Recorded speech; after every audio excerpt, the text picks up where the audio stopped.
A new day breaks over South Africa's spectacular Sabi Sand Reserve. It's a new day too in the fight to protect the country's rhinos. Officials here are on the first mission of its kind, a mass poisoning of rhino horns. We're doing a rhino horn infusion as an anti-poaching measure.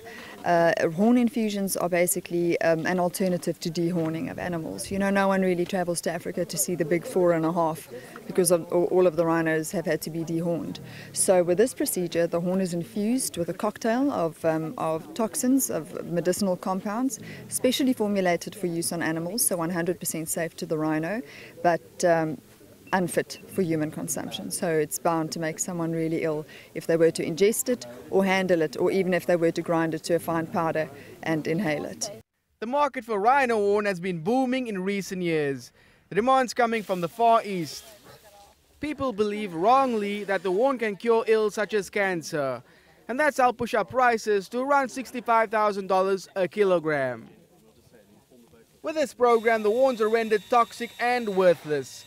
They even died, so anyone tempted to buy them will think twice.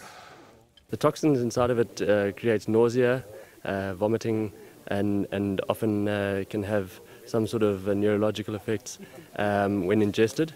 So the idea is basically to the end user becomes very sick.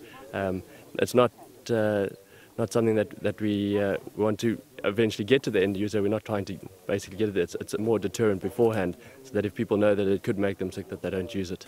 The idea is if the horn cannot be sold, the poachers won't take the risk in pursuing and slaughtering the animals. It's a dramatic measure, but all attempts so far to halt poaching have yet to show a result. If anything, the poachers are becoming even bolder. Officials are hoping this mission can turn the tide. At the current rate, rhinos could become extinct in South Africa within just a few years. Since the beginning of this year, over 250 rhinos have fallen victim to illegal poaching activities in this region alone. Yet the Sabi Sand Reserve at the Kruger National Park, desperate measures have had to be introduced. A highly toxic cocktail of pesticides now resides within the horns of the local rhino population here, and consumption of these horns in any way could lead to severe illness, something that's likely to send shockwaves in the international black market trade of rhino horns. Travers Andrews, CCTV, from the Sabi Sand Reserve at the Kruger National Park.